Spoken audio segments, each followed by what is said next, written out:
I was preaching in the black church.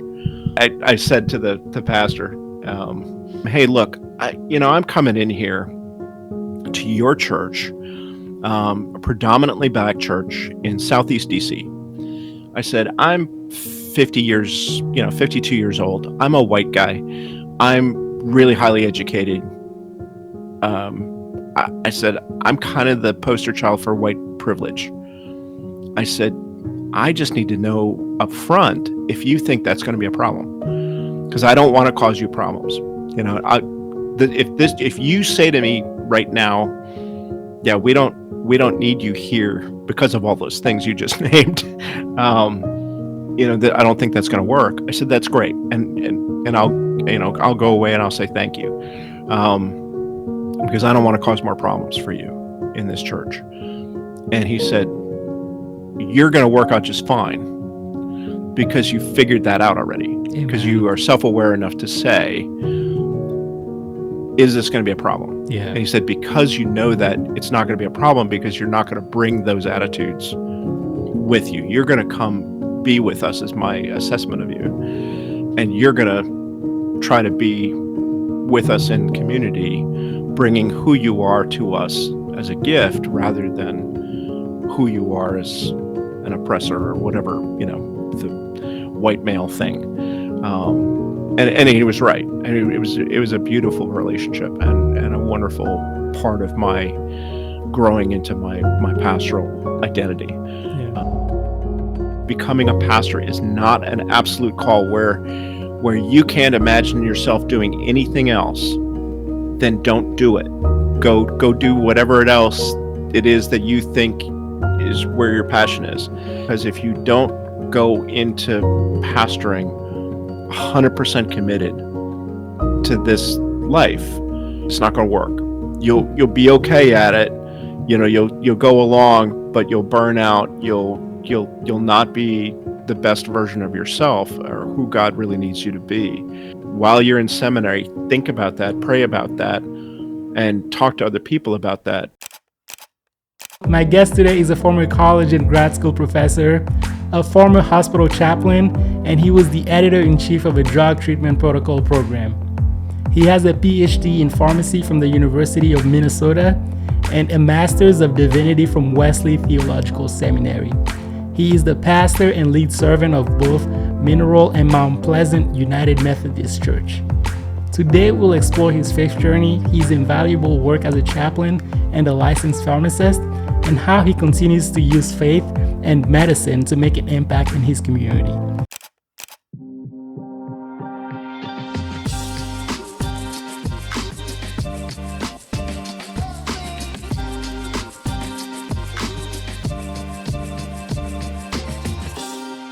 Pastor Dan Albrant, welcome to the show. It is good to be here with you. Thank you for having me. Of course. My pleasure. So why don't we start by talking about your journey a little bit, because you have a very unique journey to ministry. So you already had a successful pharmacist career, and I imagine you were making pretty good money because generally speaking, people in the pharmacy industry kind of tend to make a pretty good living. So why leave all that behind and all of a sudden want to, become a pastor? Why did you decide to say yes to this calling to become a pastor when you had all these other alternative or all these other things that you could be doing with your time? Yeah. That's the $64 million question, right?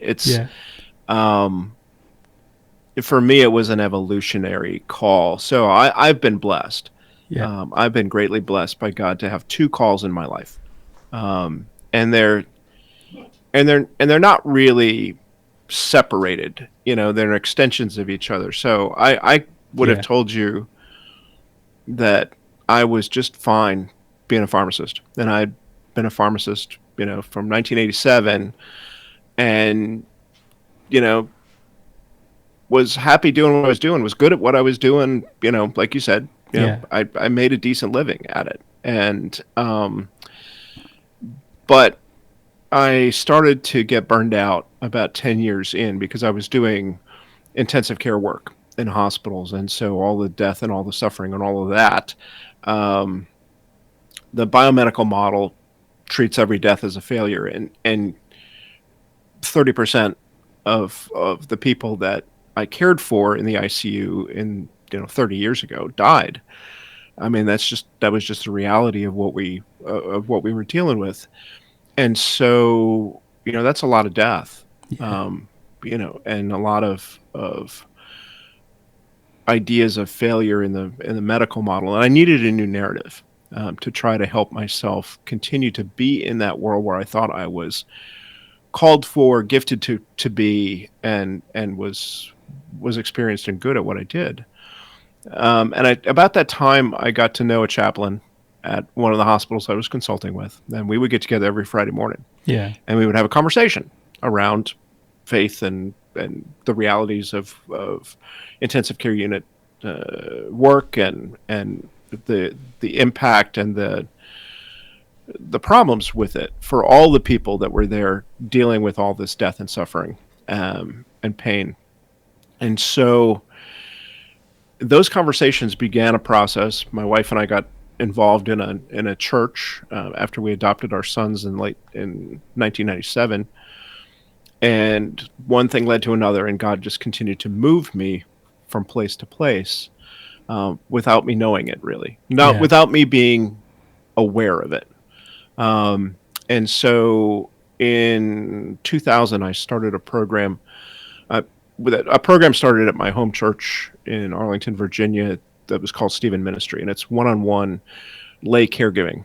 And so it extends the reach of the pastor to allow people to care for each other as they go along in longer term things like grief and all of these sorts of life challenges, diagnosis, diseases, and those sorts of things. So it's a great program. And I realized that once I heard about the program, I realized that it was my ability to care in a spiritual way like I was doing in the secular world. And so to me, it was like, oh, I get to do both of these things. And that began my ministry, because I was doing that then for the next 15 years, not just as a Stephen minister, but immediately became a Stephen leader and led the program, and planted new programs around the area in Arlington and that sort of stuff. And I realized early that if I was going to lead, I needed to do some work on my own spiritual journey to get to that next place where I could actually lead authentically. And so I started a very intentional program of spiritual development, and went to the Shalem Institute in 2007 and did a whole year of spiritual deepening with them, which is contemplative prayer and exposure to the mystics and things like that, things that I had not been exposed to in my Protestant upbringing.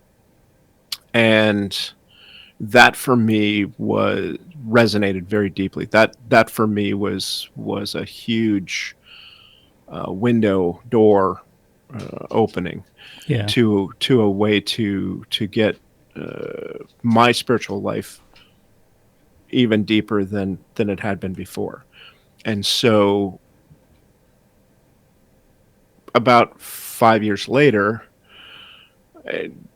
God moved me to understand that I needed to go to seminary.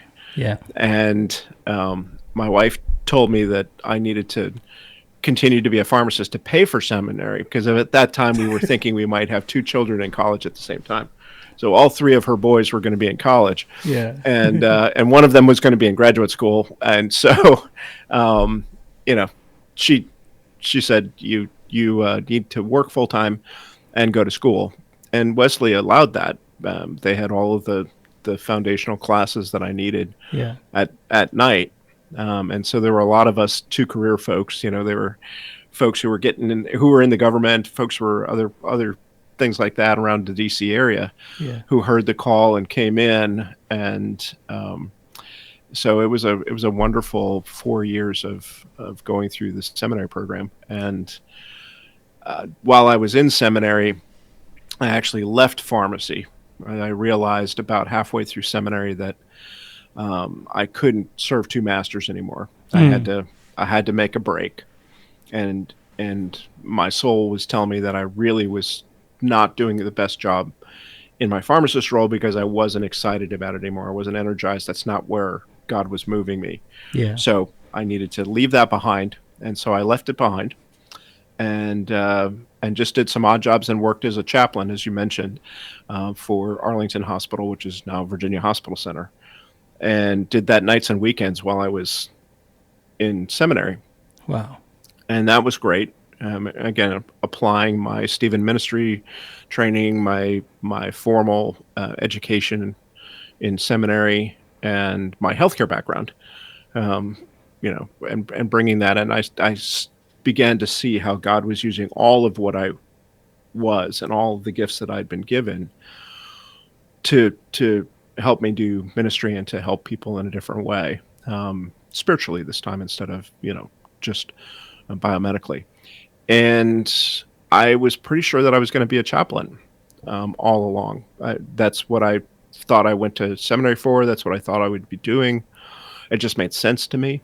I actually had, applied for and interviewed for a chaplaincy residency for a whole year at a large continuing care community in Alexandria. And about the middle of February, before I was graduating the first part of May, that money went away. Wow. That position just went away. And so I had to call my boss in the Methodist Church and say, so that thing I was going to do, It's no longer there. Yeah. And she stopped for a second, and there was this pause, and she said, "Oh, Dan, I'm so sorry. I know you were looking forward to that, but I'm so excited for me." And so, she said, it'll be about a month. You'll get a phone call from me one day, and we'll have an appointment for you. And she talked to me about a few different things, and but all of a sudden in April, right before Easter, I got a phone call that said, "We're appointing you to 2 rural churches in the middle part of Virginia, and you're supposed to say yes." So I was like, "Okay, I got nothing else, so I'm going to say yes." And the rest is history. So the last 8 years, I've been serving 2 different appointments with 2 churches. So it's in rural Virginia. So it's been very good. It's just amazing what God continues to do, and how God continues to lead me. And there's something, I was talking to my spiritual director just on Wednesday, and we've been talking over the last month or 2 about how I'm feeling that there's something new being born. So I've got that kind of disquiet that I had 20 years ago or so. Yeah. And I recognize it now, that it's the Holy Spirit that's working, calling me to something new, something different. And I don't know what that is yet, but it appears that God is telling me that my time as a rural pastor, as a church pastor, is coming to an end, and that something new is going to be born. And so I've got that. I'm in between, and it's exciting that something new is coming, but it's uncomfortable that something new is coming.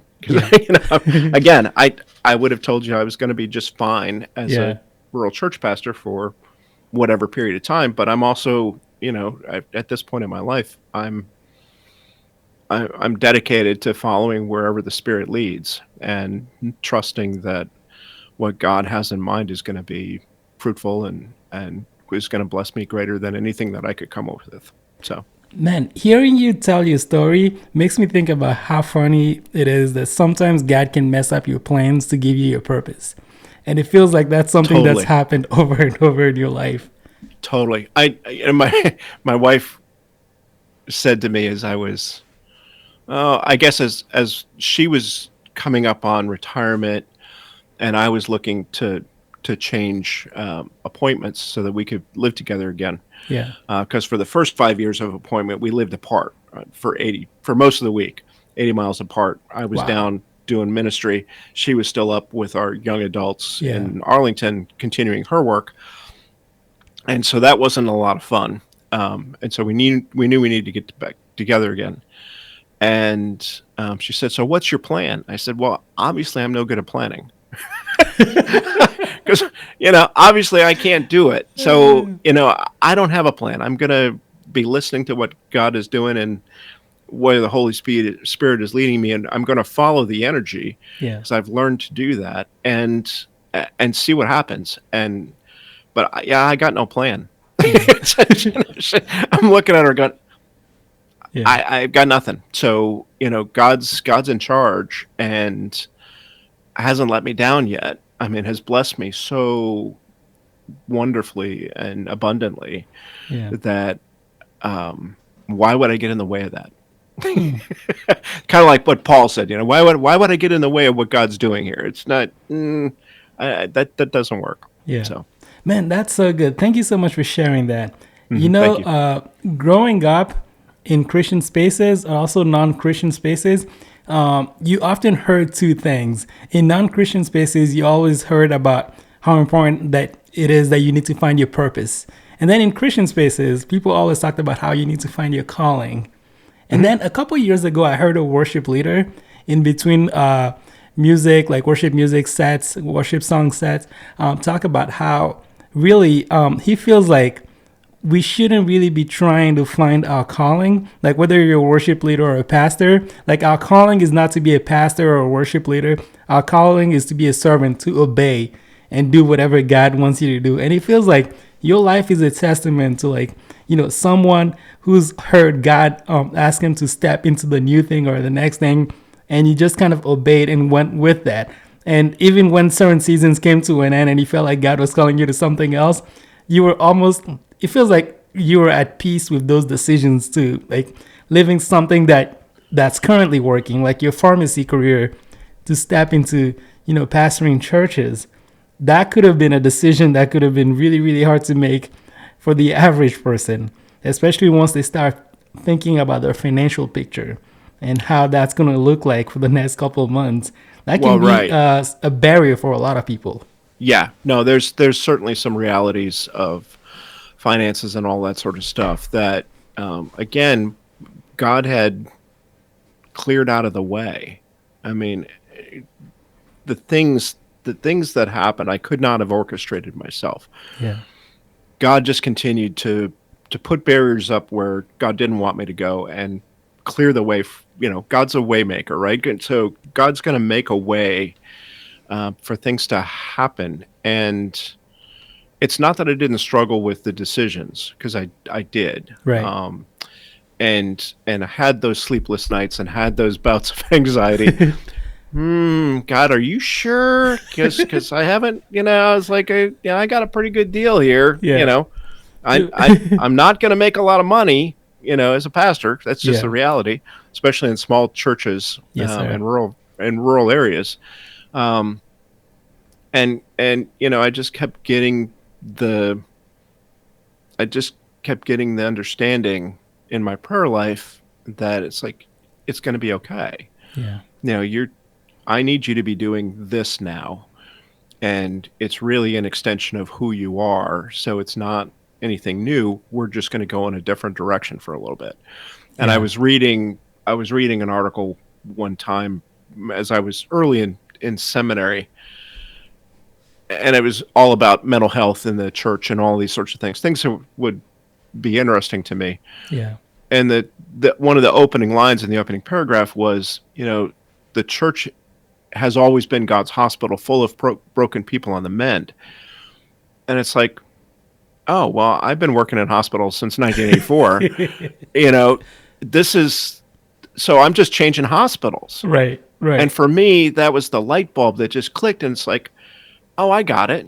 Okay. I'm still in hospital practice. I'm in God's hospital now, rather than, whatever hospital I was, hanging out with and consulting with. And for me, that was the moment where I went all in. Yeah. I mean, it really was. It's like, okay, all right, I got it. This is not something crazy and out of place. And it just reinforced for me that God always uses what God has gifted us with to do what God needs us to do. Yeah. And so God calls us most of the time, at least in my experience and those that I've talked to about this, God calls us before we're able to recognize the fullness of our gifts that God's given. But God knows what's there, and when we take that step in faith and trust that God's not going to abandon us, and God will provide us everything that we need, and that's the witness across the whole of the Bible. Then we can say, like Mary, okay, your will, not mine. Let it be done according to your will. Yeah. Yeah. Let's see what happens. I really love that you say that, because I feel like sometimes we do a disservice to people when we don't share how hard it is sometimes to hear God's voice and act on it. In fact, for the longest time, I felt like some of the most the most faithful servants out there that I know of, pastors who've done great things, who've pastored churches for a really long time. I felt like in order for them to have all that faith, it meant that they didn't have any doubt or they didn't hesitate at all. And what I'm hearing from you is that it's actually the opposite.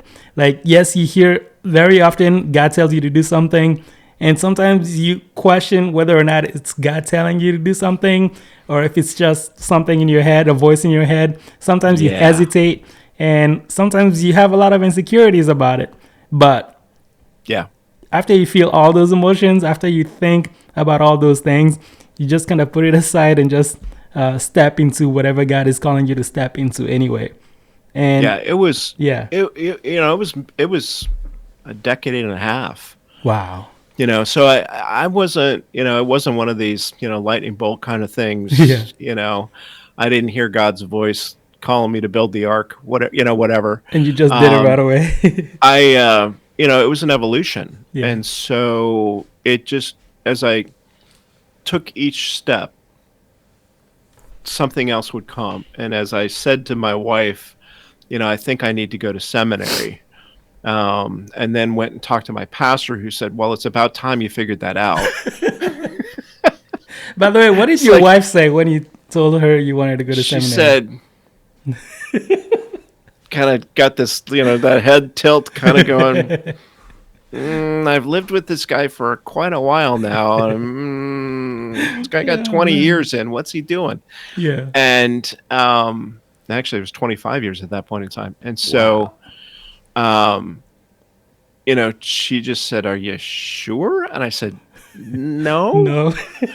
But it feels right and it seems right. And then she started, and the pastor that I had at that time had given me the abilities to begin to lead worship and to preach and to do some things routinely. So I had some experiences and understood that I Do you play music? Like musical instruments? What's that? Are you a very musical person? Like you play instruments and stuff, or? I did as a kid. I grew up with a piano teacher as a mom. I played trumpet, and those sorts of things. I've always sung. Okay. And, but, I had a pastor who saw in me some of the gifts of preaching and teaching and that sort of stuff. Foundationally, I'm a teacher. Yeah. And so my preaching tends to always be informational and teaching. And I taught Sunday school and all sorts of other things, adult Sunday school. So I enjoyed that. Okay. And he gave me the opportunity to preach and to lead worship and to get involved in that stuff. And that helped me understand that I had a gift for that, because then I started to get affirmations from the congregation. Yeah. And my wife started to hear those affirmations. Oh, your husband did really well today. He's really got a call. He's really got a gift. So it was more other people's seeing my gifts and relaying those to her that helped her come to the understanding that, as crazy as this sounded, that I might not be mentally ill. I might this might actually be okay. Yeah. and she was still working and had a great job. And again, we were able to make everything work. Um, Yeah. and Yeah. now 8 years later in ministry, it's really been great. She's in this appointment. I've been here now for 2.5 years. She's been retired that whole time, so she's been able to come and be a part of the church as pastor's spouse, and Yeah. just and in ways that she feels called and comfortable, because I haven't had a pastor spouse in this appointment for 30 years. Wow. Yeah. So she can kind of make it up as she goes, and she loves that. Yeah.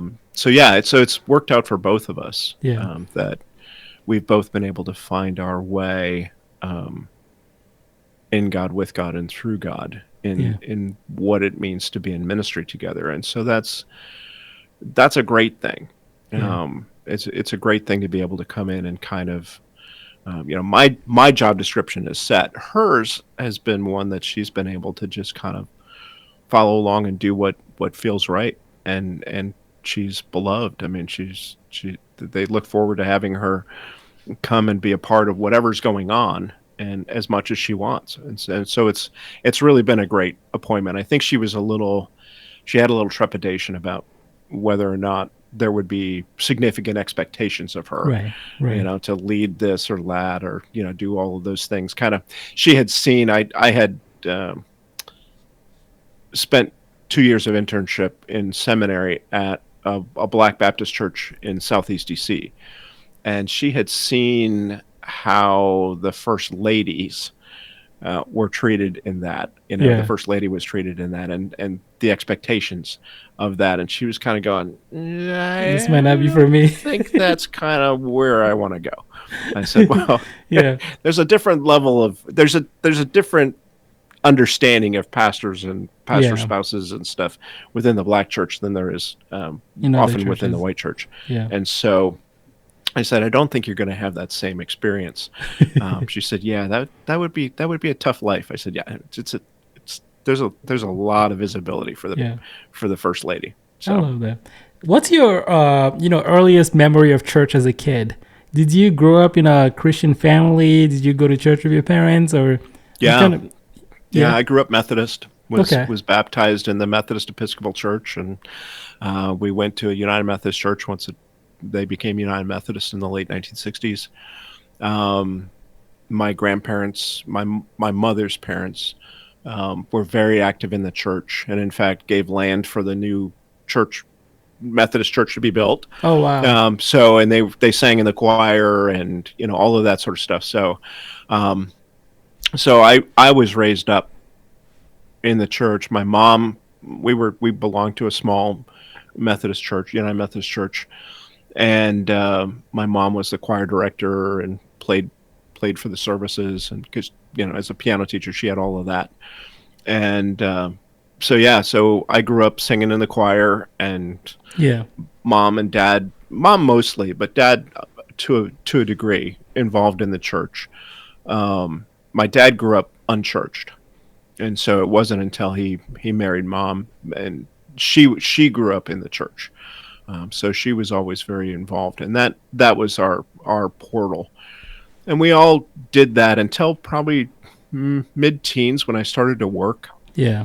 And then I kind of went away from the church, and I went off to college and got farther away from the church for a while. Didn't get away from the study of religions, because I was always interested in that. And so I studied different religions, and I, in my liberal arts education, when I had the time as an undergraduate before I committed to pharmacy school, I would go to different churches around and explore different things and learn about different religions and that sort of stuff. There was always that underpinning. And then when I got married, after I got out of pharmacy school, we almost immediately got into church, because my wife was very involved in church. After growing up unchurched, she lost her mom early, sudden cardiac death, and that prompted her to get back to church, or to get involved in church in a real way, and as an adult. And then I did that as well. So we got involved almost immediately after we got married with a couple of churches in the Birmingham, Alabama area that we were living in, and then when we got up to Washington D.C., we found Okay. what became our home church. Okay. So and Yeah. raised our boys in there. Neither of whom go to church at this point on a regular basis, but Right. you know the foundation's been laid. So I trust that they will find their way, Yeah. and that Yeah. that'll be Sometimes you just important gotta to let them. God be God, and there are certain things Yeah, that yeah, God can do that we can't do. And yeah, you, as a parent, laying that foundation and telling them about God and bringing them to church with you. Sometimes that's all you can do, and then once they're going to get to a point in their life where God is going to start working in them and through them, and start bringing them back around church and the church community.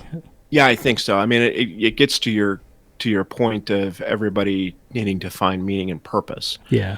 And we all do that, and sometimes we mistakenly believe that our jobs, our careers, are how we find meaning and purpose. And Mm. there's we can to a degree, but our careers will never answer the big questions of life. Yeah. What am I doing here? How have I been gifted? You know, what legacy am I leaving? How do I understand myself in the world? And what am I supposed to give back? Okay. Because ultimately we have to grapple with those questions, and then the bigger questions of what happens when something terrible happens, when I get a new diagnosis that's bad, when I have a divorce, when I have a sudden loss or a loss of somebody in my life, when I get a new um, life situation that I can't control. Something happens. Yeah. How? Where's my rudder? Where's my anchor? And in those cases, the world doesn't help us. Yeah. And your The job world can be tosses that us anchor. aside, Yeah. and we hopefully find our way to a faith community that can love on us and support us and help us find our bearings again Yeah. in God, Ah, with God, and through God. yeah. That's great. Yeah. So let's go back a little bit. Hmm. So you have this successful career in pharmacy. You decide to kind of leave that behind because you feel called to become a pastor. From there, how did you figure out what steps to take next? Because, I mean, once you knew you wanted to be a pastor, obviously you thought about going to seminary, but how did you know which seminary to choose? Did you have other pastors in your life who had gone to the same seminary and could refer you to it? How did you sort of figure out the next steps? Because also, one other thing, a lot of pastors that I know didn't go to seminary. So Right. was there a part of you that was like, maybe I don't need to go to seminary. I'm already part of a church community. Maybe there's this great leader that I look up to. Maybe I can intern with them and work with them for a couple of years Hmm. and just kind of get my, pastoral formation that way. How did you kind of, handle that, decision making? Yeah. So I've always been big on education, and I already had 2 degrees under my belt, Yeah. and so it was pretty clear to me that um, I, I was humble enough to understand that I didn't know what I didn't know, Mm, and that if I was going to go be a religious professional, and again, I pretty much thought that I was going to be a chaplain, um, because that just made sense to me. right. That I'd be in a hospital or I'd be in a large, continuing care environment, taking care of elders who I love. Yeah. I love that age demographic, and um, that I would be pastor to them in that way, that they would ordain me however they needed me to be with them. And so I went to seminary fully expecting that I would come out as a chaplain Mm, and focus myself on that and on how do I help communities get healthier by bringing organized religion and organized faith together, organized faith and organized healthcare together, I should say. And so my whole gestalt, my whole understanding of what I was there to do in seminary was to figure out how to um, improve community health by taking care of the whole person yeah. again, instead of having everything be biomedicine when biomedicine didn't work, you call the pastor in to give them Yeah. basically last rites and help them to heaven, right? Yeah. So there had to be more than that, and that I felt in my soul that had to be the case. So I needed to go and get the formal training. It was less about the degree at this point in my life than it was about the formal training. And I've always been a lifelong learner. So I was willing to invest the time and the effort and the money to get that formal education. And Wesley Theological Seminary was 7 miles from my driveway to their driveway. And so it just made sense to me. And again, it was a United Methodist affiliated school, so that made sense to me that I was going to be kind of going along. I liked United Methodism. I liked the doctrine. I liked the understanding that the Wesleys had about being socially active and improving health. I mean, John Wesley was all about helping his pastors in the mid to late 1700s Yeah. understand the science and health of that time. So it resonated on many different levels for me. And so I went, and they had the educational opportunities that I could do in the evening and still work full time. And I needed that flexibility. And again, this is 2013 Yeah. when I entered seminary, and so a lot of the asynchronous learning and video kinds of stuff and all of that sort of stuff that's come since then Yeah. wasn't really available. So I had to go sit in a classroom as I had before and listen to lectures and take Yeah. exams and all of those sorts of things. Yeah, you're kind of lucky in the sense that you didn't wait to go to seminary in 2020 when everything shut down and you couldn't actually be in class, and you had to I like would have struggled with that, to be Yeah. honest, because that's just so different than the way I had always learned. Oh, I yeah. had always learned, in the classroom, in person. The one hybrid class that I had in seminary, I didn't enjoy at all. I took it because it was an opportunity to kind of experience it, but I didn't get the same feedback from the class. There wasn't Right. the same interactions. There weren't the same conversations. There was something really dramatically missing for me in that, and so I am glad that I was in seminary from 2013 to 2017, Yeah. and got out and pastored through the COVID years, which was tough, but I had all of that underpinning in a couple of years of pastoral practice to be able to weather that storm with the two churches I had at that point. So I was pretty clear that I needed to go get the formal education, and the fact that I have the degree and get the title of reverend and that Right. sort of Right. stuff. That was never as important to me as the actual learning Yeah. and continuing to grow in my understanding of God and spirituality and church doctrine and all of those kinds of things. So Yeah. Our audience is mostly made up of people who are aspiring to be pastors someday.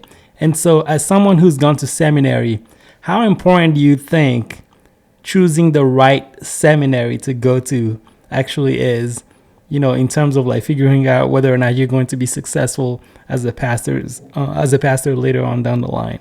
Does seminary matter? Does which seminary you go to have a significant impact on how good of a pastor you're going to be someday? the best training programs in general, I think, are ones that allow a lot of ability to wander a little bit, to check out different avenues and to see different things, to expose the learners to a lot of different opportunities for how their spirituality, how their spiritual journey can manifest in ministry. And so while Wesley Theological Seminary was primarily there to make pulpit preachers, right, to make church pastors, Right. there was a lot of ability within that broad rubric to explore the arts, and what is, and liturgical dance, and true artistic expression of making paintings and drawings and sculptures and all of this sort of stuff. In the Masters of Arts program, there was the ability to go and get a Masters of Theological Studies, which would typically lead somebody to a PhD, and so the academic route. There were opportunities. You and I had talked. You had found me originally because of a video that I did a long time ago for the Heal the Sick program, which was a certificate program in health ministry. So exploring that kind of thing. Wesley had an opportunity to live in community for people who choose to do that while they're in seminary, and actually think about, what does this beloved community look like, and how do we live together as faithful people, and also some abilities to speak prophetically into the social issues of the day, and to have that kind of prophetic expression. So I would look for a program. I would recommend people look for a program that allows them a lot of flexibility to explore where God might be calling them, because seminary might be sort of broadly the right answer, but they might find that their actual call is very specific, to be a deacon, which in non-Baptist terms is different, to be an ordained deacon rather than an elder in one of the I see. the doctrines. And deacons in that situation connect the world to the church, so they are very much out there in the everyday world, especially in United Methodist context, connecting people and social programming and trying to make the world better. And most deacons typically go to seminary? Yeah, in the United Methodist tradition, Okay. yes. Okay. In other traditions, no. Yeah. Like in the Baptist tradition, the deacons are lay people who are called up and are anointed and Yeah. take care of the flock. Right, they're there to extend the reach of the pastor, not dissimilar to what the Stephen Ministry Program did in my home church. Right.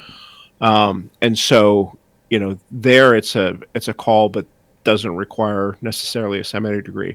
Okay. Although I was in seminary with a bunch of folks who sort of came up through that tradition and realized that they wanted something more. They were being driven to do something more. And so their first entree was maybe, in the choirs, leading worship, doing things around the church, and maybe to the level of deacon, but then saying, oh no, I need to have more. And then they get into seminary and it's like, oh no, I had a dear friend of mine who was in seminary and had been in seminary, taking a few classes here and there for many years. And he's a very gifted youth pastor. And he suddenly realized that he needed to go to seminary full time because he was being called to be a pastor. He's still focusing primarily on families and things like that, but not exclusively anymore on youth and youth ministry. So he's now more what in the bigger churches are like a pastor of congregational life. Yeah. Is that one of the most common paths to becoming a pastor of a church, to start as a youth pastor? Because I know a lot of people who've done that. I wonder especially for younger folks going to seminary. Yeah. If you're somebody that's kind of coming up and going through and you've got your bachelor's degree already and you're looking to extend, a lot of those younger folks are working as youth pastors, or student pastors. Either one of those. What's the difference? Is there a distinction or no? Youth pastor is basically focused on youth within a church. A student pastor is actually a pastor of a church while they're in seminary. Oh, So I they're see. actually Okay. doing actual pastoral running, helping to run a church and getting that experience while they're still in seminary.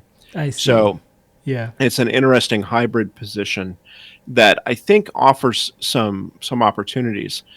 I do think that the more a person can expose themselves to what a pastor's life is really like before they go out and do it, Yeah. the better they're going to be. Yeah. For me, I had worked with pastors and I got to know them well enough, both through the Stephen Minister program and as a lay leader in a large church, that I developed strong, deep personal relationships with my pastors and was able to ask them some questions and watch what they were struggling with in the life of the church and how they were being called to do something, but the church wouldn't quite let them, and how they navigated those things. It's tough to be in community, Yeah. no matter what it is, and religious community is difficult too, Yeah. because you have a lot of people with some very strong opinions about how things should go and shouldn't go, and you got a whole bunch of people who think they know how to be a pastor better than you do, Right. and that know how to preach better than you do, and whatever else it is that they've got something to chew on about. Yeah. That seems And to be a so, thing, by the way. You don't what's see that? it. That seems to be a thing in like religious spaces, but you don't see it at hospitals. Like you don't have people going to the doctor and being like, actually, I can perform this surgery better than you can. Like you might have people who look up things on WebMD and like try Yeah, to yeah. give you advice or like suggestions or whatever. But generally speaking, you don't have people thinking, oh, I can perform this surgery better than this doctor. But with pastors, that's the Although case. I had all sorts of people. I had nurses, I had doctors, Yeah. I had pharmacy bosses that thought that they knew how to do my job better than I did. That's so funny. And and so I really wasn't surprised that I had people within the church who believed that they know how to be a pastor better than I do, that they could Yeah. do a better job than I do, and that sort of stuff. I mean, I have come to the conclusion that I sometimes make my job look too easy. I just come to work, I Mm, do my job. I don't ask, I just do it. Things get done. That's kind of how I'm wired. And so I became aware that a lot of the opinions that people had about the job I was or wasn't doing, or what I realized pretty early on that opinions aren't facts, yeah. and people were going to have opinions about how I was doing. And if I was taking care of people in my previous career and doing the best job that I could, and basically trying to move the enterprise forward to take the best care of people that we could, and in my current position, trying to help people find their way to an ever deepening relationship with God, um, people were going to have opinions about how I was doing that, and those sorts of things, and they those opinions are valid as far as they go, but I could take them, look at them, and I didn't have to do anything about them if I didn't think they were warranted and Right. valid. And in a lot of cases, you got people with opinions, and those opinions aren't valid. Now, the beautiful thing about being in the United Methodist situation is I work for the bishop. I don't work for the congregation. Mm, I'm in ministry with the congregation. I am shepherding them and leading them, but I don't work for them. I right. work for the bishop, and the bishop appoints me. So, versus a congregational polity, which is most of the rest of Protestantism, Right. where you're working for the church and the church hires you and fires you. Um, that's a little bit different. Yeah. You have to have a very different approach in some cases. I have the ability to kind of say some more challenging and difficult things sometimes, and to push some things, um, and not necessarily have the fallout of losing my job. Right. Right. As long as I'm maintaining myself within the expectations of a United Methodist pastor by our book of discipline, then the church can be kind of,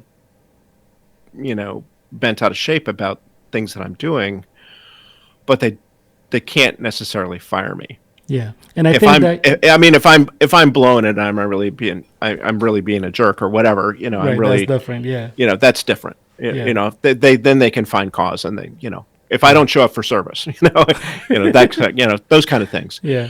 But if it's just opinions on what they want to hear or my preaching style or whatever, they want to be entertained rather than educated. Yeah.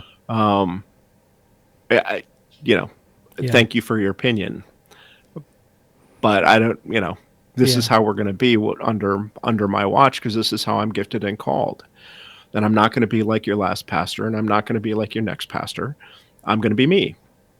And y'all have to get on board with that, because I can only be me. Just like I try to meet all of my people where they are, my hope is that my congregants will meet me where I am, understanding that we're all growing and changing, and that every day is new. But churches can be hard. Yeah. That's right. Congregants can be very challenging. Yeah. You briefly touched on something that I think is very important when it comes to like deciding whether or not you want to be a pastor, or really whether or not you want to get into any profession. You talked about the importance of having proximity, like being close to someone who's already doing that thing that you would like to do. So if you want to be a pastor, having like the opportunity to, be close to a pastor and work with them and see them on a daily basis or a regular basis, and see them in like different settings, not just on the pulpit, can actually be something that can help you determine whether or not this is something that you would like to do with your life. And I think that's something that I've noticed in other professions as well. So for example, I worked in local politics in the Buffalo, New York area for about 3.5 years. And prior to me starting that job, I always thought I wanted to be a politician. I wanted to work in politics and just influence policy. And part of that is because I grew up as a refugee from Rwanda. And I saw how important it is to have good leaders in place, because, as many politicians would say, the price that good people pay is, having bad people be their leaders and make bad decisions that can affect a lot of people.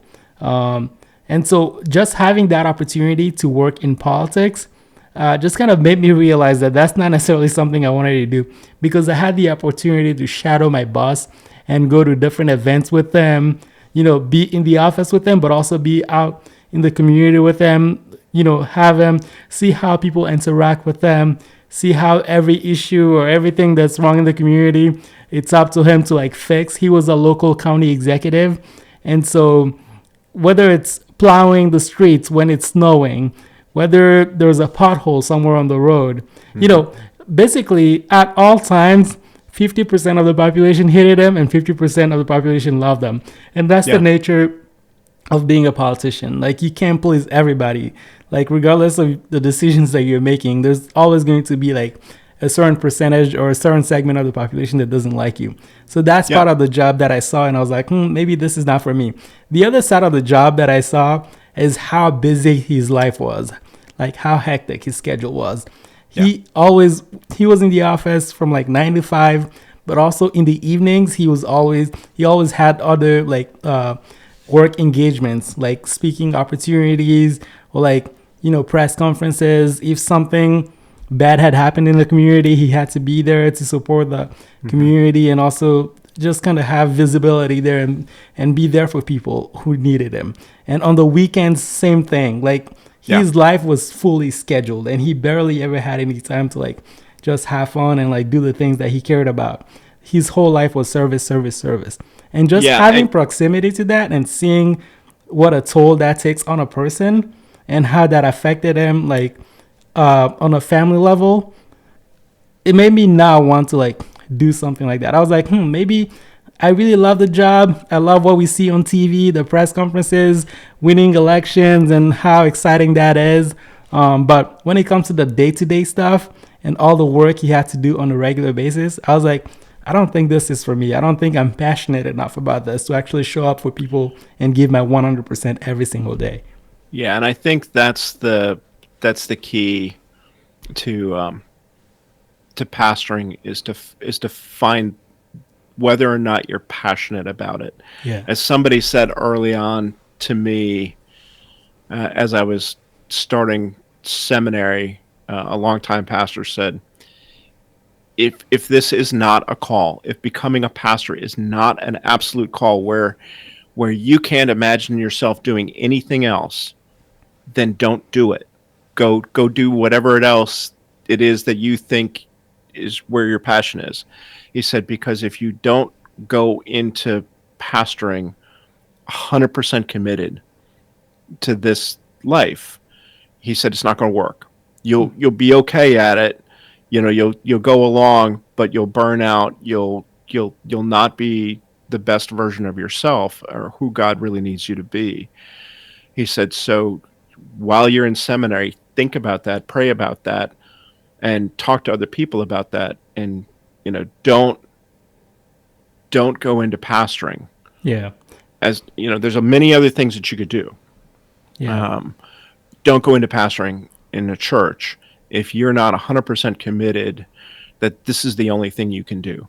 That God really wants you there, and God really needs you to be there, and then God will help you get through all the difficult times that are going to come. Yeah. Because they're going to come. Yeah. You talked about burnout a couple Yeah. times already, and that seems to be something that I heard a lot of pastors talk about. So, especially post-COVID. right. Yeah. That seems to be a very recurring theme in every Yeah. conversation that I'm having with pastors, and I'm kind of curious to know how you prevent yourself from getting burnt out. Because one of the things that I noticed about just being a pastor in general is that it can be a little different from the other professions out there. So I'm kind of curious to know whether or not you think it's very important for for any pastor to have a sabbatical, to have a season where they can just kind of go away, recharge, and even if they don't take a trip somewhere, even if they stay locally and still come to church, maybe give someone else, another leader in the church, the opportunity to be on the pulpit and preach and perform all the pastoral duties while they rest. I wonder how important that actually is, because in other professions, like in football or soccer, you actually have an off season where players are not playing. They get 2 months to go on vacation and just rest and get their batteries fully recharged. And it feels like that's not always the case in ministry. Sometimes, depending on the size of your church, some pastors might not want to take a sabbatical. Sometimes because maybe they're worried that the church might not be there when they return because it's still a growing church. And sometimes maybe it's an insecurity. They don't want to give someone else an opportunity to stand on their pulpit and preach. Because what if the congregation likes that person better and they take their job, basically? Yeah. I think there's a couple of things in there. One is every caregiver has to take care of themselves first, because if they don't, they're not going to be able to care for others in a healthy way. They're not going to be able to give them what they don't have within themselves. And the model of Jesus is that he took time away, and he refreshed himself, and he got in contact with God, and then he came back into ministry. But it was this in and out kind of thing that we see modeled, and that's the same modeling that we're supposed to do as followers of Jesus. And so dedicating yourself to having at least one day off, fully off every week. 2 days would be better. It's hard because people tend to go in the hospital and people tend to die. It's a life where you're on call 24/7. Yeah. And even when you're away, I mean, there's just a reality to that. When you're a single pastor in a small church, you're the guy. I mean, and you can have lay leaders and you can have deacons, you can have everything else, but when somebody's life is in crisis, they want the pastor. Right. Right. And they'll say, I totally believe that the pastor should have time off each and every week, and the pastor should have X number of Sundays out of the pulpit every year. Yeah. And yep, we're on board with that until something happens in their life and they need the pastor. Theory And versus so, practice. Yeah. there's that That's right. tension always. Right. And so, yes, you do have to take care of yourself. You do have to get away. You do have to have times for renewal. You do have to have a continuing education. You do have to have spiritual renewal times, going away for silent retreats and just those kinds of things to feed yourself. Because again, you can't spread that to people. You can't love them well if you're really tired and really stressed out. And ministry is hard. And ministry over many years is like running a marathon. Mm. And so you have to do the same kind of training that marathon runners do. You have to get in good shape spiritually. You have to be prayed up. You have to develop a group of people around you, fellow pastors, that you can go and get away with them and talk about the things that are on your heart and your mind, the things that you're wrestling with. It's like a pastoral support group, right? Yeah. You need that. You need a clergy group of people who understand the difficulties of this life, because most other people, including your spouse, will not understand what it's like to be a pastor. Yeah. It is a unique call. It is a unique job description.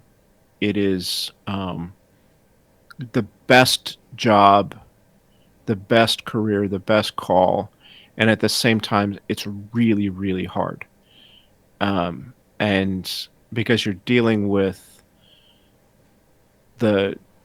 all of the things that life can give people, and you're the, for better or for worse, you're the face of God for them. Yeah. And you're not God, and you don't have to be God. And it's really unhealthy if you think you are. But people will see you in that light, and they will interpret you in that light, and they will be demanding of you and your time. And so you do have to be very careful. Delegate as much as you can. Develop leaders who understand and who you can be somewhat honest with in laity. I mean, you have to be careful. Right. But people who will be your advocates and people who will be your champions and who will look out after you and make sure that you're taking time, because it is easy. It is really easy to think that you're the end all be all and everything has to run through you, when it really doesn't. Right. I mean, the ministry is really the laity's. You're there to lead and guide and shepherd. But the ministry that happens is all the laity. And so you need to get them engaged. And in the post-COVID time, that's hard. And the burnout that we saw, I mean, immediately after COVID, the pastoral surveys that were done showed 40 to 50% of pastors were either strongly considering getting out of ministry, Right. church ministry, Wow. and doing something else, or had considered it significantly in the past, little bit of time. And COVID was hard on all of us. And still, now coming up on 5 years later, we're still seeing the damage to our congregations and to our congregants,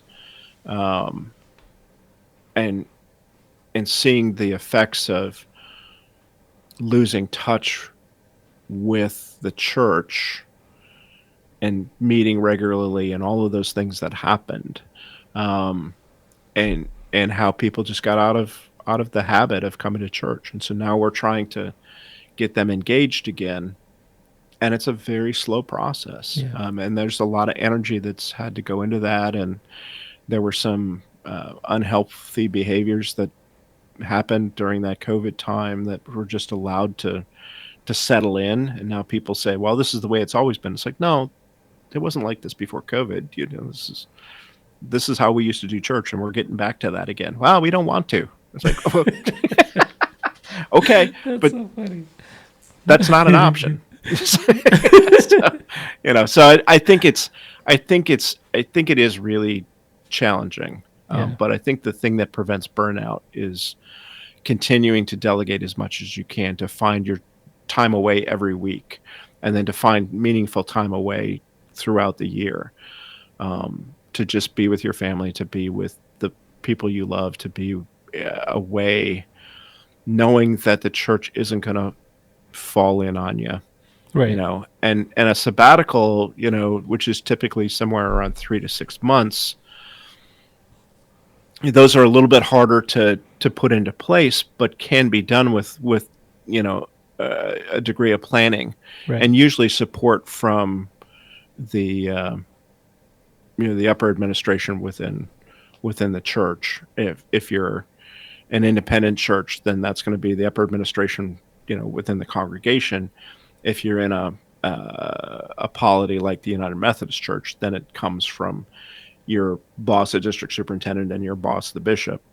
And you go through that process and say, yeah, I need, I've been doing this full time for 7 years. I need 3 months to kind of get my head together and figure out where we're going and what God wants me to do next, and all of that sort of stuff. So it does take planning, and it does take some dedicated people to fill in behind you. But as we touched on earlier, in every congregation there are people who are really gifted, and can step in if given the opportunity, and can do a good job. And if they were to replace somebody, then it was probably time for that person to be replaced. And it's hard to say that, because somebody's invested their time and energy for however many years building the church up. But sometimes we need to let go of that to move on to something that God has that's better for us. And so, a door closes, a window opens, and it's a hard transitional period. But again, we're not left alone to do that. God is in all of this, and sometimes our egos get in the way. Yeah. So that makes me think of that scripture where it talks about how, people were sort of mourning that Saul was no longer going to be king, and God was kind of like, how long will you mourn over something that I've rejected? Yeah. Yeah. Yeah. Yeah. People get used to having things, we want to go back to Egypt. Why did you drag us out here, into the wilderness to die, right?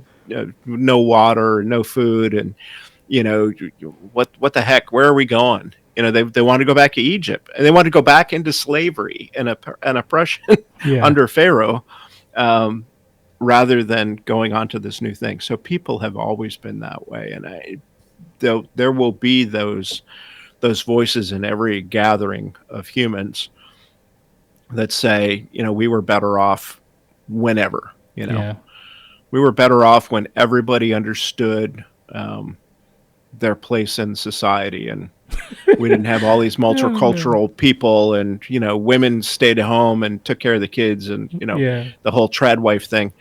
That's just nostalgia, right? Yeah. That's just putting a rosy look on some time that wasn't really all that great.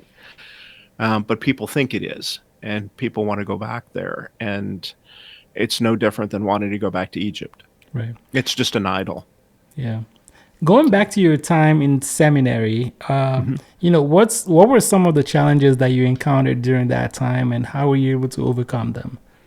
It was a lot of work-life, family balance activities, because I would be working at the hospital, and then I'd be going to seminary, typically from,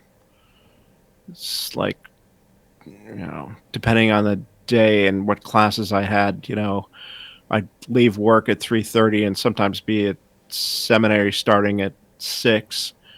And and having to navigate around Washington D.C. traffic and Right. all of those sorts of It's things. the worst. And so I didn't have a whole lot of time, and then I'd be in class until 9 or 10 o'clock at night, Wow. and then repeat the next day 2 or 3 Yeah. times a week that I'd be in seminary. And so I had to figure out how to have time with family, time with my wife, time doing other things. But it was a pretty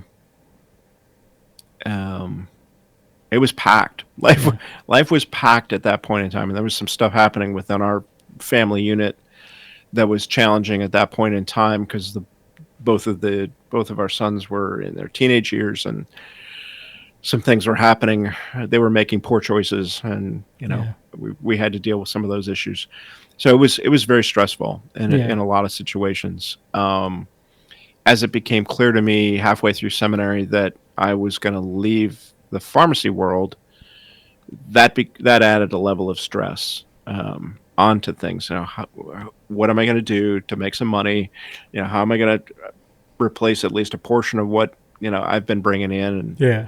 do that in addition to seminary and that sort of stuff. So it was very challenging, and I always have found that I do best when I'm fairly busy. So I'm very capable of doing multiple things as long as I've got them written down and not having anything drop through the cracks. Right. Not everybody's that way, but I find when I get busier, I'm actually more effective, and I don't waste time doing things that I don't need to be doing, and Yeah. all that sort of stuff. So there wasn't a lot of daydreaming. There was a lot. I mean, it was a lot of book learning, and a lot of time in class, and a lot of time at work, and trying to keep all those balls in the air. I wouldn't necessarily go back there again, but I'm Right. glad that at that time I had the dedication and the ability and the trust in God to get through that. And Yeah. God continued to get me through that. But yeah, it was most people wouldn't choose to do that. Yeah.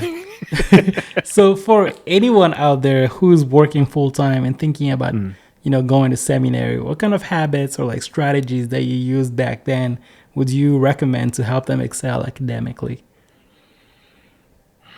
Again, I think it's the dedication to the call. So if you're going to go to seminary, and you're going to give your best, you're going to find a way to do it. I think that seminaries have, for the most part, gotten a little bit less onerous than they were. I mean, when I started seminary in 2013, the Master's of Divinity was still 90 credit hours. Wow. And they cut that back to 81 while I was in seminary. So they cut it back by about 10%. But some seminaries are actually somewhere around 70 or 72 credits now, I think. And that's a full time For program? Yeah, well, a lot of them I understand that, like at Wesley, you had up to 7 years, I think it was, Wow. to complete the master's degree. Um, I think it was 7 years. And so there were people that would kind of come and do a few classes here and there, and then they'd have to leave for a while, and they'd come Come back, back. and so I think that most seminaries, and this is something also to check out with whatever seminary is around you, not only what the doctrine is, who, Baptist seminary, Presbyterian, Methodist, whatever, Right. Episcopal, they'll train people to do other doctrines, but they're primarily focused on that specific doctrine. And they'll have their own rules and regs about how long it is that you can be in the program without actually graduating. Mm. And so I think it's important to know that, but to also be understanding that if I can spread that for me, I did it in 4 years instead of 3 years. The whole idea that you would do a 90 credit semester credit hour program in 3 years, so 30 credits a year, 15 credits a semester. That's a ton. That's a Yeah. ton. And having been through both undergrad and professional school before, um, I understood what that was like. It's like, I can't do it in 3 years and work full time. There's no way. Right. So I said, I think I can do it in 4, because I looked at it. And, yeah, I can make that work with J terms and summers and that sort of stuff. Yeah. And did all of that, and did a lot of J term courses and a lot of summer courses. Okay. What was the first sermon you ever preached? Was that during your seminary years, before or after? And also, like, were you nervous, and how did you handle that stress? And was it recorded? Let's see. So I don't remember exactly the title of my first sermon. It was probably in about 2005 or 2006. So long before I decided I needed to go to seminary. It was at my home church. And I suspect it was part of a sermon series, because the pastor at that time kind of did sermon series. Yeah.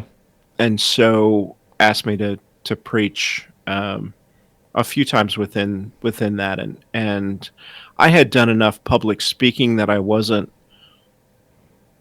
public speaking wasn't an issue for me. Right. And speaking in front of a large audience wasn't a problem. But yeah, I was nervous because it's your peers, right? You're getting up to speak to your peers, and you don't have a seminary degree. Right. And so there's that voice that's in your head. It's like, well, who do you think you are? Right? To get up and say something on behalf of God to these people. Right. How are you any more qualified than anybody else? And the reality is, you're as qualified as anybody else. You just have something to say, Yeah. and you need to go say it. And so it's that ability to just sort of take a breath, say, if this doesn't go well, okay, I tried it, it didn't go well, and I don't have to do that again. Man, I'm so glad you said that, because that same voice that you heard back then, who do you think you are? Yeah. I've heard that voice in the last couple of weeks. Who do you think you are? Starting a show where you're talking to seasoned, experienced pastors about ministry when you don't have a seminary degree or a pastoral background. Yeah. Yeah. Yeah. So I think again, if we're all going to be following the call on our lives, then at some point we have to trust that. And I remember vaguely talking to my pastor about why he thought I could preach and why he thought that this was a good thing for us to try within the congregation. And I'm sure I brought up all of those questions and concerns, to him. And he probably said something very pastoral and said, well, it's okay, but let's try it and just see. There's no harm, no foul here. You'll be forgiven if it doesn't go well, but I just don't think that's going to happen, because he got to know me well enough and saw me well enough in different venues and that sort of stuff. And he probably said, if you talked in front of a couple hundred people before, it's like, sure, yeah, I've done presentations, all over the country in my pharmacy life. And so it's like, well, this is no different. You've got up and you've talked and taught in professional schools and all of that sort of stuff in academics. So you kind of know how to put a talk together, right? Just no different. You're just talking about this issue within this and out of this book. And then I found that I liked it, and I found that it was well received. And so, we did it more and more. And so by the time I actually got to seminary, and within seminary, I was preaching at a fair number of different churches around, and got involved with a Hispanic congregation and other things. And so, I started to preach fairly routinely, 3, 4, 5 times a year. something like that, and that was good. And then I actually had, my first couple of, preaching classes. And it's like, oh, oh, that would have been good information to, To have going into that. So, those kind of things. Yeah. And so, I think my preaching got better, and I found my style, and I found my rhythm, and I found, and then I was preaching in the black church. And the best thing that I heard before I got up and preached, and I was really, kind of intimidated. Yeah. I was very nervous. Yeah. That morning when the pastor said, he'd said, you're going to preach, because I had to preach a couple of times. Yeah. Within the internship. He said, so, this is going to be your Sunday, plan for it, figure out what your message is going to be, and go from there. I said, okay. Yeah. And I'm not sure about this church specifically, but sometimes in black churches, people talk back when you're preaching. I'm not sure if that happened. Oh yeah, I love that. Oh, you did? Okay. That. I love that. Because it can be shocking for people who don't expect it. I got used to it because I was there every week, right? Okay. So I got used to it. I got used to the whole interaction. I got used to how the service runs. Yeah. That we started at a certain point and we ended whenever we ended, right? Just like, a couple hours later, we were still going. Still there. Like, okay. That sounds like my dad's church. Yeah. I think it's just the way of it. And so I got into the rhythm of that. And I was teaching within the men's group at the church at that point in time. And one of the guys was just a wonderful man who actually helped to integrate the Arlington elementary schools. Wow. Back in the 60s. Just a wonderful guy. And Bill pulled me aside as we were breaking up, and as I was going down to pray before going into worship. He just pulled me aside and said, I just need you to hear me. And he was probably in his late 70s, early 80s at this point in time. Yeah. And he said, we don't need you to be a black preacher. Mm. I said, oh, that's good, because I'm not. And he started to laugh. He said, yeah, no, you're not. And he said, we need you to be you, and we need to hear from you today. Yeah. So go do that, and trust that the word of God will flow through you to us, and you just be you. And that was the best thing I could have heard that morning. It was exactly what I needed to hear. It was very freeing. And it was said sincerely. It was said out of love. It was said honestly and truthfully that he was saying, don't go try to be this. Yeah. Be you. Be authentically you, and give your message to us, and God will speak through you. And it's like, that was for me a really important moment for the rest of my preaching life. Yeah. To be able to just say, here I am, here's what I have to say. I hope God speaks to you through it. And,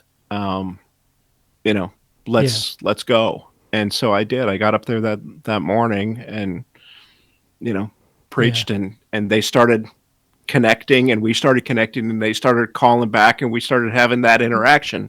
Yeah. And things just flowed.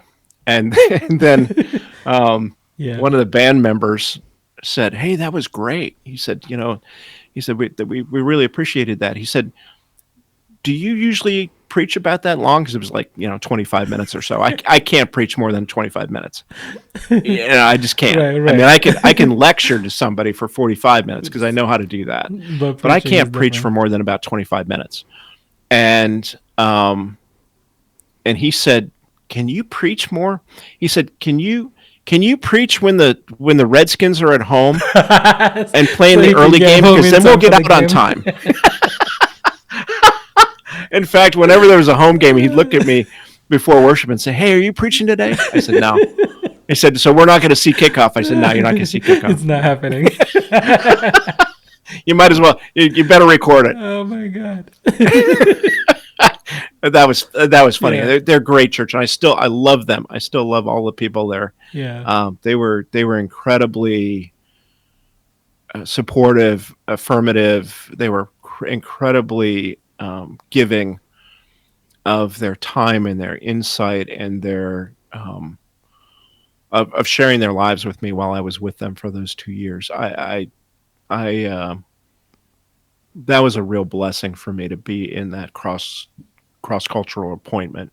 Yeah. And I'm glad that I chose that. I'm glad I was led there to choose that, because I could have chosen anything else, but I just continued to be led out of my comfort zone. And in fact, I said to the pastor, who was a chemical engineer before he came into pastoring, and so here's the pharmacist and the chemical engineer, right, getting together That in sounds like this the beginning of pastoral a bad thing. joke. Yeah, right, yeah, but I really, so he understood both sides of those things. But I said to him, "Hey, look, I'm coming in here to your church, a predominantly black church in Southeast DC. I said, I'm 50 years, 52 years old. I'm a white guy.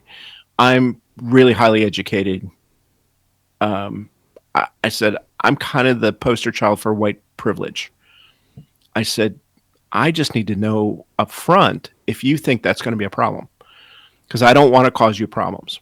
You know, I, if you say to me right now, yeah, we don't need you here because of all those things you just named. Um, that I don't think that's going to work. I said, that's great, and I'll go away and I'll say thank you, um, because I don't want to cause more problems for you in this church. And he said, you're going to work out just fine because you figured that out already, because Amen. you are self-aware enough to say, is this going to be a problem? Yeah. And he said, because you know that it's not going to be a problem, because you're not going to bring those attitudes with you. You're going to come be with us, is my assessment of you.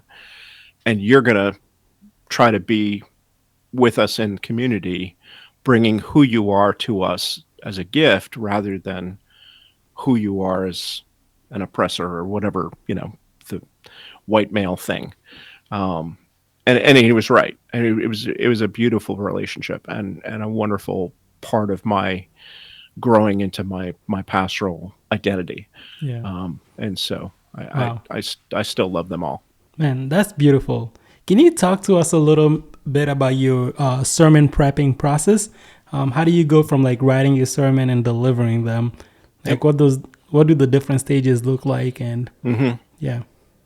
So Monday morning, I always start with the scriptures. So I follow the Revised Common Lectionary. So I use that every week, primarily because I think the people don't know the Bible well in this day and age, or as well as maybe they did in the past. So they don't know the stories, they don't know the themes, they don't have a foundation in the Bible. So I think I need to give that to them, and so that's my biggest starting place, is how am I going to help them understand the fullness of the Bible and how it all comes together. So I'll take all four scriptures and I'll read them. So the Psalm, the Old Testament scripture, the epistle, and the gospel. And I'll look at all of those for the week and I'll start to think about what the theme is. What's the big theme that connects all of these? What is it I'm hearing? What is it I'm so as I'm thinking about that, so first I read the scriptures, then I start to build my bulletins. So what am I going to use? I usually use the Psalter as the call to worship. But what music have I picked? How is that going to sit? What am I hearing for a theme? So how am I building my call to worship? My opening prayer? Whatever anthem the choir is going to sing. How does it all amplify what I think I'm being led to preach about that week? So I'll pick a theme that ties all of those four scriptures together as much as possible, and that speaks to the life of the congregation and the life of the larger world. And so Monday is all about just kind of settling that in and getting bulletins made, getting the bulletins out to the worship team so that they can look at them and say, hey, we need to tweak this, we need to tweak that, maybe we should do this a little bit. And then the rest of Monday, I'm typically doing other things. I'm just letting all of that marinate in my head.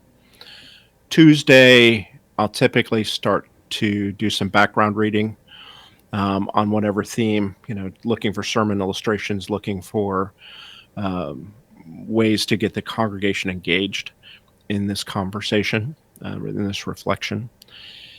And I might, depending on the day and everything else that's, committee meetings and all the other stuff that might be happening, I might get a start on putting something on paper. Wednesday, I usually have some time to put some things on paper. Thursday, Friday, again, depending on visitation and all the other things that are going on, other larger church meetings and that sort of stuff, I'll usually be able to carve some time out. I may find some more things I need to read to bring into the sermon. I may be led to some other things, and then usually by Friday I can sit down and hammer it out. And I'm supposed to have Fridays and Saturdays off, but it doesn't usually work that way. But I can usually carve some time. So by the time I get to Friday, and sometimes Saturday, depending on the week, I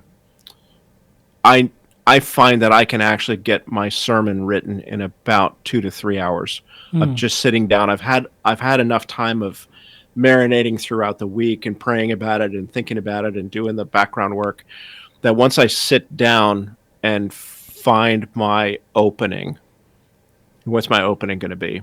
That's always the hardest thing. Then everything seems to flow. And so I preach from a full text. So I know a lot of preachers will go in and preach extemporaneously. I don't, because I tend to wander too much, and I know that about myself. And I don't think that's fair to my audience. Right. I don't think that's fair to the congregants. That's my bias, my opinion. And so I preach from a full text. I also preach from a full text because I've had people say, I'm really mad at you because you said this. And it's like, I didn't say that. And they said, well, sure, that's what I heard. I said, well, that may be what you heard. I'm not disputing what you heard, but here's the text. Here's what I said. Oh, that's very different than what I heard. I said, yeah, that's very different than what you heard. So, and that happens all the time. People interpret what you say in their own heads based on their own experiences. And so I've found over time that preaching from a full text, while it's not as animated and it's not necessarily as sort of entertaining, what I've found is that it helps me get the message across better in the best way for me. And so I usually preach. My sermons are about 1,500 words long. At Communion Sunday, they'll be 1,200 words long, and that means that I'll preach for about 12 to 15 minutes. Okay. And my bias towards worship is that everything should be balanced. So the amount of time we spend in prayer and corporate conversation, the amount of time we spend in song, the amount of time we spend in sermon should all balance out pretty well, so that nothing is more emphasized than the other, and everything reinforces the message, the central message of the day. So if I've done that and I've built that well and I've done my job, people should be able to walk out and say, this service was all about this today. Yeah. And this is how the scripture fit that. Then I've done a good job that day, that week. And then, you preach on Sunday twice, and you relax a little bit on Sunday afternoon and watch some football or whatever, and Monday morning you're back at it, because Sunday's always coming. And so that's the reality of being a preacher, is Sunday's always coming. Yeah, you gave that example of people sometimes coming up to you after a sermon and saying that you said this, and it turns out that's not what you said. And it actually got me thinking about something that I really wanted to talk to you about. As a pastor, pastoring a church, sometimes it can be very similar to like really being a business leader and leading an organization and leading a team of people. Yeah. And so I'm kind of curious to know how you handle conflicts within the church, not just with people on the leadership team, but just the congregation as a whole. Because as a pastor, you can't necessarily handle conflict or respond to situations the same way a CEO would, because people see you as a spiritual leader. And sometimes boundaries can be crossed because they see you as a spiritual leader, and they think that you won't react a certain way or you won't say certain things. So how do you know when to like put on your pastor's hat and then your CEO hat, especially when you're dealing with like resolving conflicts? So I find much truth in the old adage that my job as a pastor is to comfort the afflicted and afflict the comfortable. So my preaching will sometimes be quite prophetic, and I will call some behaviors out on the carpet. I won't name names, but I'll just say sort of in general, Right. this is not Christian, right? Just whatever's going on. And typically it's in the wider world, but some of my people are believing that and acting that way. So there's a lot of stuff that's out in the world right now that I will preach against or point to as non-Christian behavior and non-Christian thought. And there will be some people in the audience that are thinking exactly those things and are offended for being called out, even though I didn't name them or anything else, and may not even know it. And so there's also those times where I have to, and I'm in a season of change in my churches right now, changing over longtime leaders and bringing in new ideas and new things. And people don't like change. They want everything to always stay the same. However they want it, that's the way they want it. Yeah. And so, but that's not leadership. That's taking the easy way out. And pastoral leadership is all about courage sometimes, and just being able to say, that's not the way we need to go. That's not how I understand the gospel. That's not how I understand living out the gospel. And so let's talk about that. And so there are times you have to have some significantly hard conversations. Yeah. And I've had some really hard conversations over the last 2 years with people who have decided to leave the United Methodist Church over their stance on LGBTQ inclusion and the ability now since May to have openly gay practicing people as pastors. Yeah. And there's some folks that have their noses pretty well out of joint. Again, rural America tends to be much more conservative than in the cities. And so even though we're in a day and age where a lot of people, maybe the majority of people now, know somebody well, either within their families or within their friend group,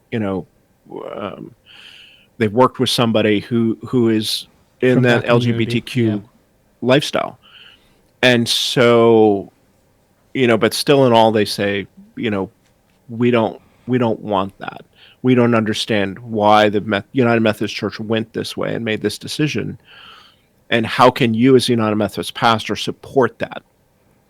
And so I've had some real honest conversations with people about how I understand the gospel of Jesus, how I understand the 2 great commandments, and how I understand that Jesus had nothing to say about homosexuality, and that the 7 or so scriptures out of the 31,000 that are in the Bible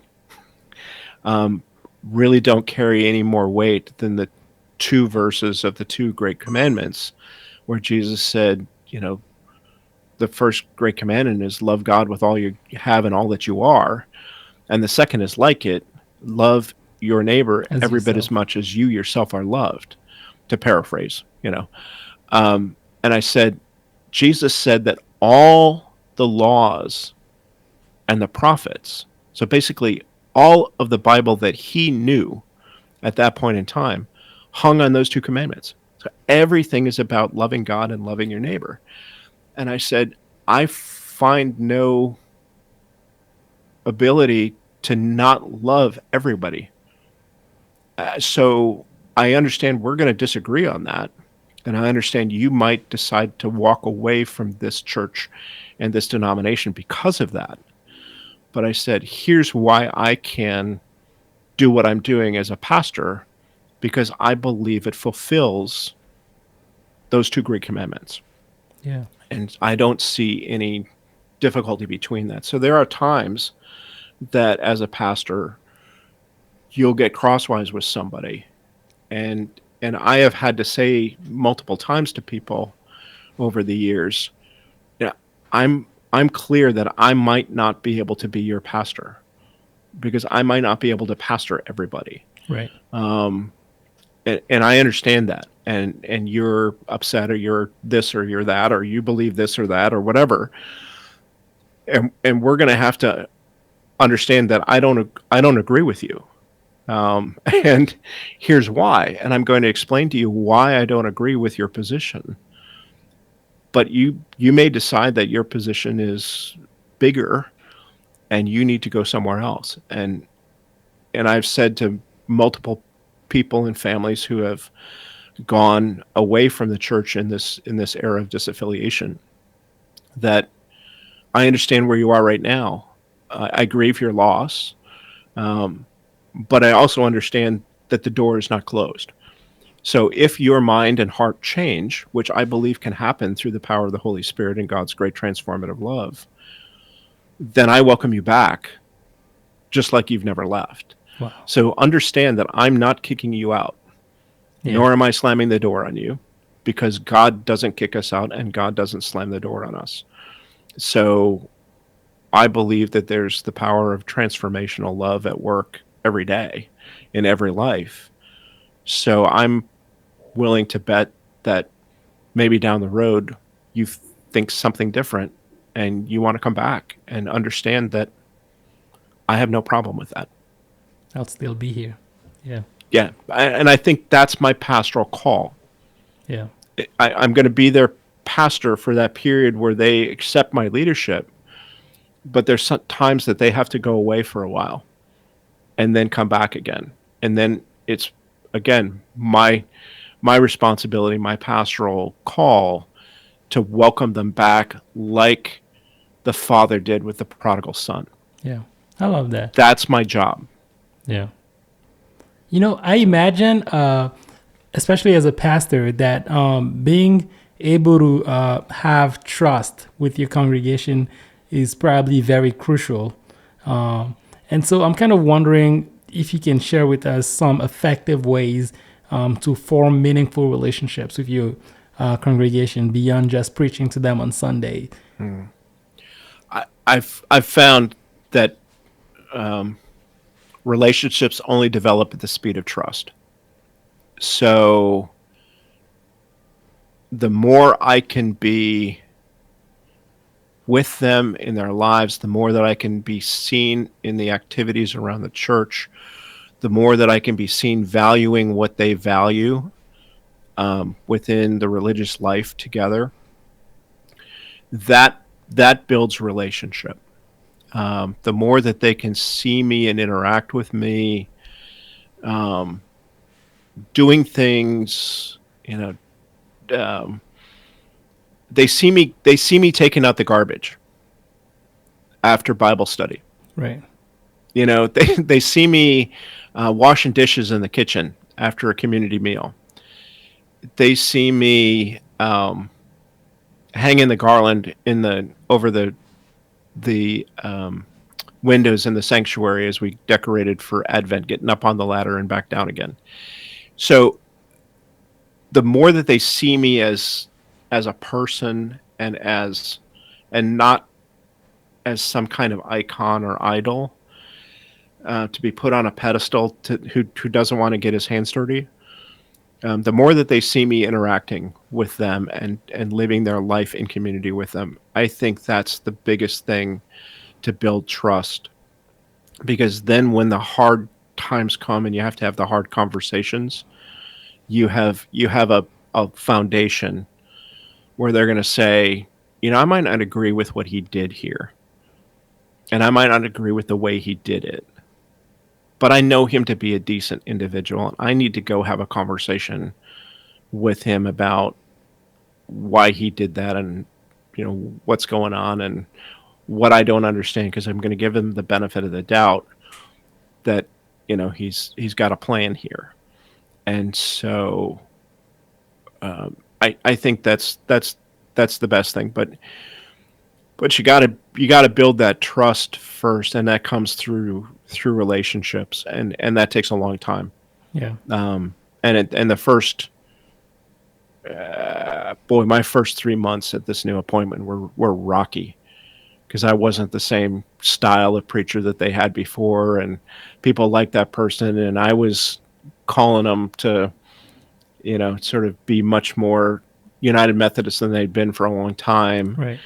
And so they were significant. There was a significant portion of folks that had their noses out of joint, that I wasn't coming in to do the same kind of, hi, I'm the entertainer for today, and we're going to have a fun time at worship and not challenge you at all, and you're going to go back to your lives, and everything's going to be happy. I was like, yeah, that's not me. Yeah. So, we had a real rocky start, and I just had to say to them, I had to call them out. I had to call some of the people who were really behaving badly out, and do it publicly, and I did. Yeah. And I said, this is just not the way we're in community together. Yeah. This is not going to work. Yeah. And I'm appointed here. You can get rid of me if you want to, because that's the process within the Methodist Church.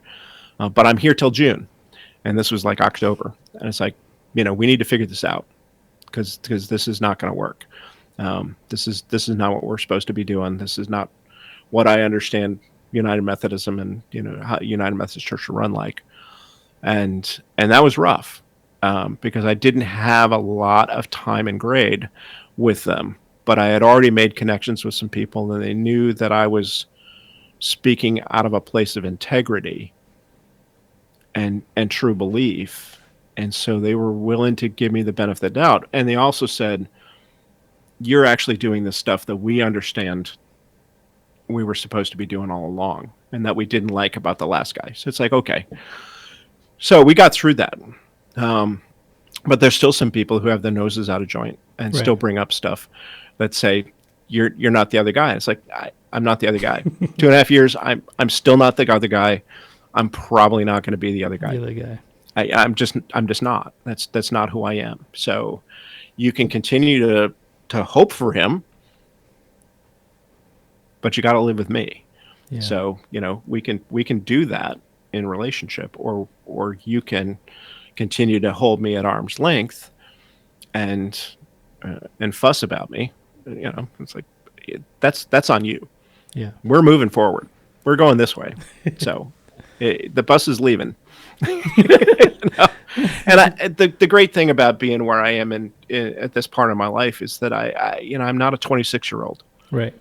Yeah, I'm 62 years old. I've had a career before this. I've had now 8 years in ministry. I understand where I am and who I am at this point in my life. And so I don't try to become somebody that somebody else wants me to be. I'm like, this is who I am. This is how I understand myself. This is how I understand my call. We're going to do great if you can get on board with me in this, and I accept you where you are, you accept me where I am, understanding that God may move us to different places, maybe together, maybe not. But the reality is, you guys have the ability to say goodbye to me at any time, and I'm going to be okay, because God's with me, and God's going to lead me to the next right thing. And I won't hold it against you if you say, in June you don't want me around anymore. It's like, okay, I'll go do something else.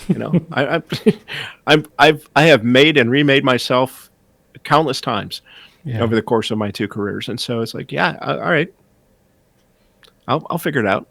Yeah, that is so freeing to have that mindset too. It is. Love that. It is, and it's I've been so blessed in my life by God, Yeah. that I'm now at the place that I can just say, I'm gonna live with you the best that I can for as long as I can, and we're gonna have great life together. And when it's over, we're gonna walk away and know that the next person who comes in here will bless you as well Yeah. in whatever way, and it'll probably be ways much different than I did. So I love that.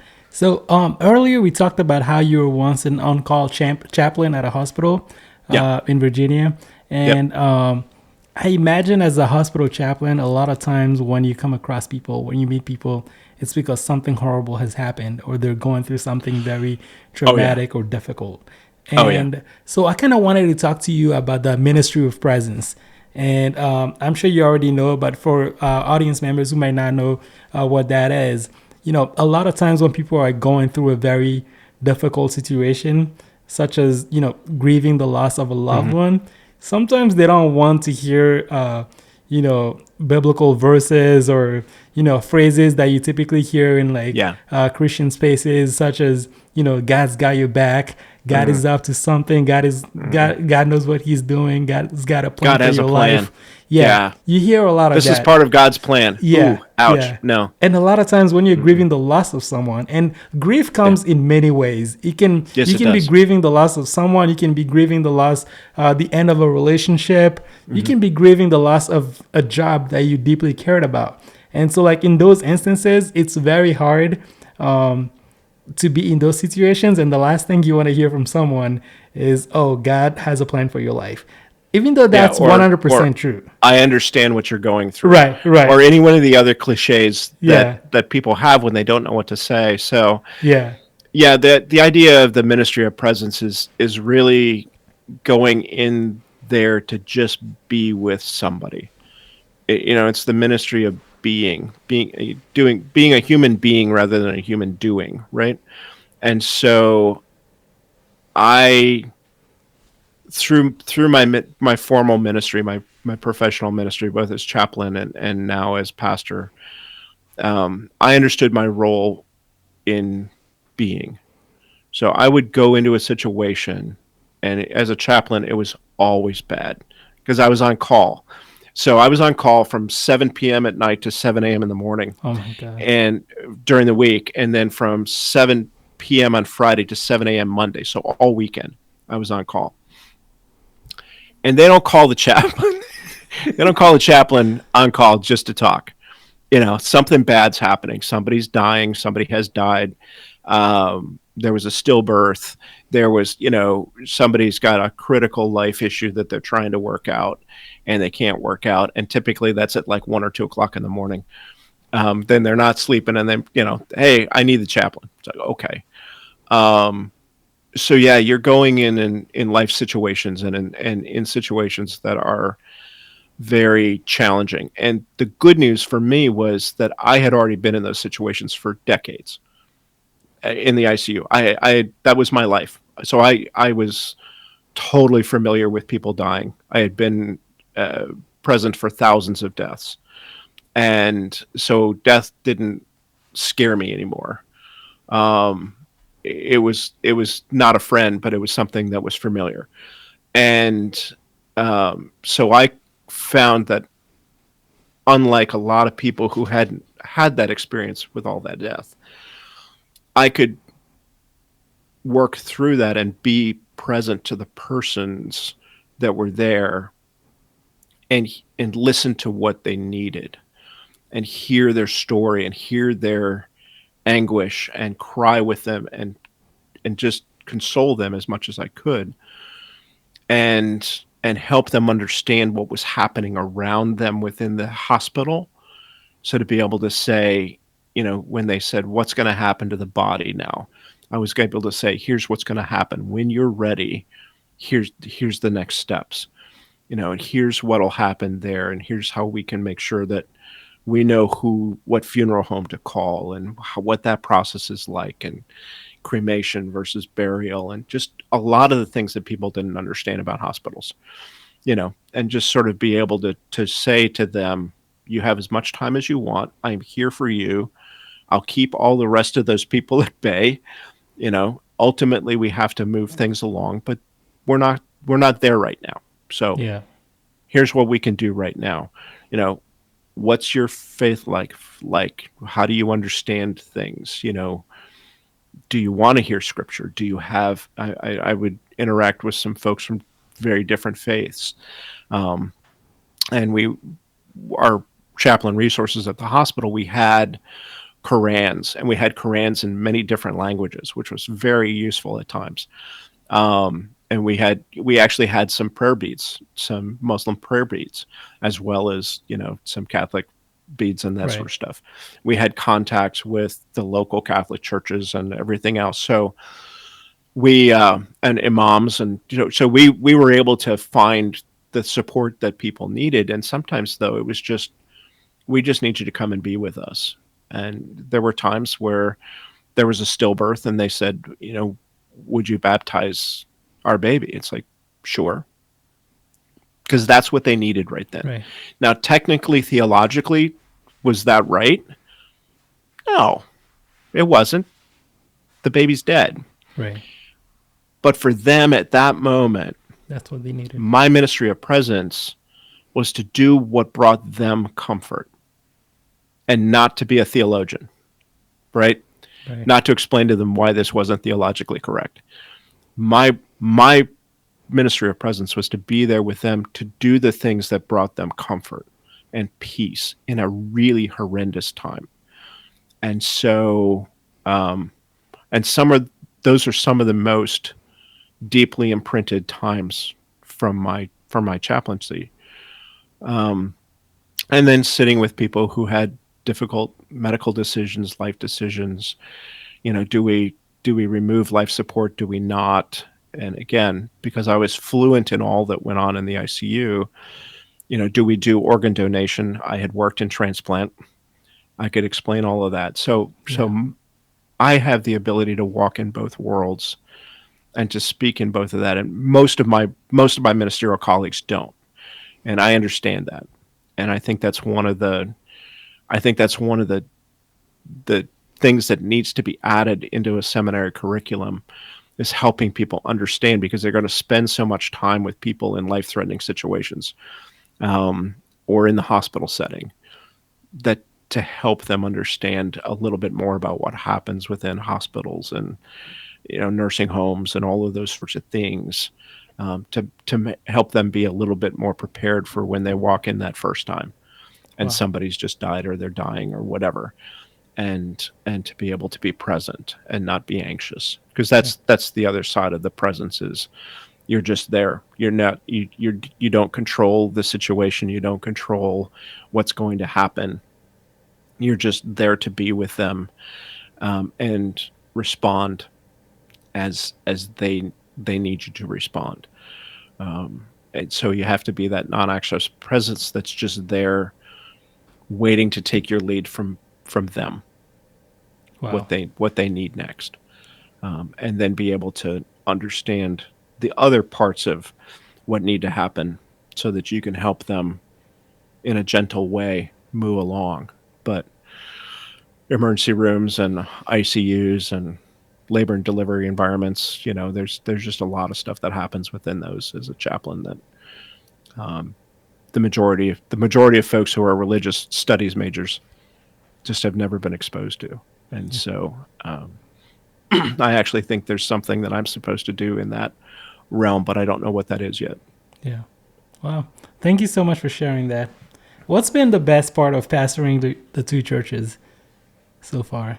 The relationships. Yeah. Yeah, absolutely. Sharing people's lives. That's the glory of pastoring, in my mind, is being able to walk with people and share their lives, and the joys, the sorrows, the everydayness, and trying to figure out how God is calling us to be together and what God is calling us to do together. That's the singularly, I developing that loving relationship with everybody, even the hard ones, even the ones that are really tough to love. Those are some of my more rewarding relationships. The ones with just, I continue to love them, and they came along for a little bit, or they let me in a little bit or whatever, and I see that as a big win. So yeah, that's what I love most about pastoring. Yeah. I mean, I've got a pastoral heart. So for me, it's all about relationships. I had some friends of mine who went to seminary so that they could do the priestly things, the baptisms and the Holy Communion and all of that sort of stuff. That was what they wanted to do. For me, it's all about relationship. For me, it's all about the people. Yeah. Man, I it's feel always like been you're about the people. I definitely feel like you're in good company, because even Jesus had Peter that he had to deal with, and Peter was crazy at times. So well, the disciples didn't get it at all. Yeah. Until Pentecost, they didn't get it at all. Yeah. So and so I see more and more of my pastoral life reflected in the scriptures, and I get a lot out of reading Jesus saying, "How long must I be with this adulterous generation?" And I just totally exasperated that once again they didn't get it. It's like, okay, well, yeah. Why should I think I'm going to be any different in my ministry? Right. If Jesus couldn't do it and he was God, I'm probably going to struggle too with this. So it helps me keep perspective on things when I think we need to go somewhere and we're not getting somewhere, and I need to figure out how to rekindle or redo or reimagine or whatever, or just put aside. And if it's a nice plan, it's just not going to work right now. And understand that, they're not going to get it. They're not going to get it. And Jesus said, not everybody's going to come along, on this ride. So in your congregations, you may have 25% of them that really get it. 75% of them are going to be somewhere along the path and kind of, but not really ever fully commit. So you have to make all of your hay with that 25%. There's a lot of vines that need to be tended, and there's few workers, and that's true in every organization, and the church is no different. I love that. Pastor Dan Albrant, thank you so much for being on the show. This was great.